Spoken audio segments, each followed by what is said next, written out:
टाळी वाजत होतं त्या झाडावरती ठेवलं. रात्री जसा कमाल केला होता ना तसा कमाल ज्ञानोबांनी करून दाखवला. मग वाक्य आलं, कमाल ने क्या कमाल किया. फक्त ही ताकद नामस्मरणातली आहे, ही ताकद योग्यांची आहे. आणि म्हणून स्त्रीचा तो केला पुरुष उभा, या वचनांवरती आम्हाला विश्वास ठेवावाच लागेल. ही ताकद संतांची आहे. आणि म्हणून मी एकनाथ महाराजांचं उदाहरण दिलं. तिथेही मी धर्म सांगितलेला, भुकेलेलं अन्न आणि तहानलेलं पाणी. माझा शेतकरी तेच करतोय. आलेला दारात आलेला याचक असेल, आलेल्या दारात आलेला भिकारी असेल, त्याची झोळी कधी माझ्या शेतकऱ्यानं तशी जाऊ दिली नाही. म्हणून परमेश्वर आणि इतकी संकट आली महाराजांच्या जीवनात, पण तसा ताकदीनं उभा आहे. कारण त्याने आपल्या आयुष्यात प्रामाणिकपणे ठेवला. आणि म्हणून इथून पुढे आजच्या प्रवचनातून माझी 2-4 वाक्य घरी घेऊन जायची. थोडा त्रास होईल, पण गुण हमखास लक्षात ठेवा. थोडा दिवस वाईट काळ आली लागतात. पाठीमागचे दिवस आठवा. फार वाईट काळ होता. अन्न मिळत नव्हतं महाराज, अन्न मिळत नव्हतं. माझे वडील सांगतात, जेवायला गेलो होतो लग्नाला, जेवायला ज्याचा वशिला त्याला ताटल्या मिळायच्या, ज्याचा वशिला त्याला ताटल्या मिळायच्या.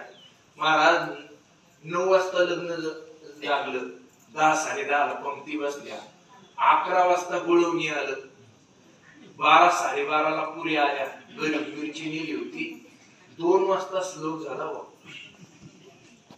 10ला जेवाय बसलेला माणूस 2ला श्लोक झाला. ही वस्तुस्थिती तुम्ही पाहिली असेल पूर्वीचा काळ. आता जर तुम्ही जेवाय बसले सकाळी 10ला, मी 2 वाजता श्लोक दिल्यावर तुम्ही ताट माझ्या तोंडावर आणून मी म्हणता तुझे कांडदार करायला निघाला.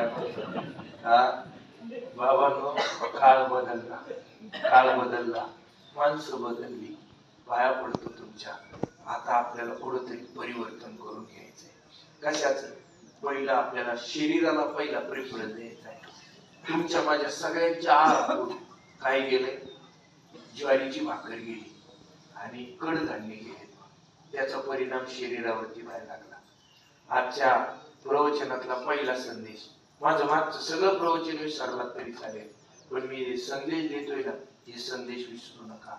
पहिला संदेश आहे, ज्वारीची भाकर एक टाइम खाल्लीच पाहिजे आणि त्याच्याबरोबर कडधान्य पाहिजेच, या मताचा मी आहे.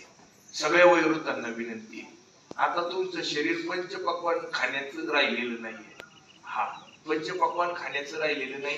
तुम्ही मस्त ज्वारीची भाकर खायची, त्या पद्धतीनं त्या ठिकाणी कडधान्य खायची. दुसरा माझा संदेश आहे, तुम्हाला सर्वांना विनंती आहे, थोडीशी एक विनंती करायची मला. आपण सध्या सगळे मंडळी, तुम्ही मी सगळे मंडळी फ्रीज मधले पदार्थ खातोय, प्रचंड फ्रीज मधले पदार्थ. अहो, या हीट मध्ये एवढी हीट होती, या हीट मध्ये सगळी लोक फ्रीज मधलं थंड पाणी प्यायची. विनंती करतो, गरीबाचा फ्रीज म्हणजे कोणता? माठ आहे. माठातलं पाणी प्यायला काय हरकत नाही. सगळ्यांनी माठातलं पाणी प्यायचं, फ्रीज मधलं कधीच पाणी प्यायचं नाही. त्या फ्रीज मधल्या पाण्यानं काय होतं त्याचं उत्तर आहे का? तुमच्या माझ्या शरीरामध्ये ज्या पांढऱ्या पेशी आहेत, तांबड्या पेशी आहेत, त्या पेशींवरती हे पाणी अटॅक करतं. थंड पाण्याचा प्रभाव आपल्या शरीरातल्या ज्या नाजूक पेशी आहेत त्या नाजूक पेशींवरती करतं. आणि ज्या आपल्या रक्तवाहिन्या आहेत, मग ते म्हणतो ना आपण ब्लॉकेज झालं, याला थंड पाणी आणि आपला आहार कारणीभूत आहे. महाराज, आहारामध्ये इतका लोकांनी बदल केलाय. अहो, 44 डिग्रीचं तापमान होतं तरी लोक नॉन व्हेज मासे खात होते. आणि 44 डिग्रीच्या तापमानाला काय खावा हे सुद्धा लोकांना नाही कळावं. वाईट वाटतो. हनुमान जयंतीच्या दिवशी सकाळी हनुमान जयंतीचा त्या ठिकाणी हनुमान जयंतीचा जन्म केला आणि त्याच गावात संध्याकाळी मांसाहाराची यात्रा झाली. वाईट वाटतो. तुम्ही सकाळी त्या गावात हनुमान जयंती साजरी करताय आणि संध्याकाळी यात्रेच्या निमित्तानं तुम्ही नॉन व्हेज लोकांना जीव घालताय. थोडासा विचार करा, याचा विचार करा. तुम्ही आहार खाता, मी सांगितल्याच्या नंतर तुम्ही काय खायचे बंद होणार नाही हे मला मान्य आहे आणि मला माहिती आहे की तुम्ही ऐकणार पण नाही. पण थोडासा तरी विचार करा बाबा.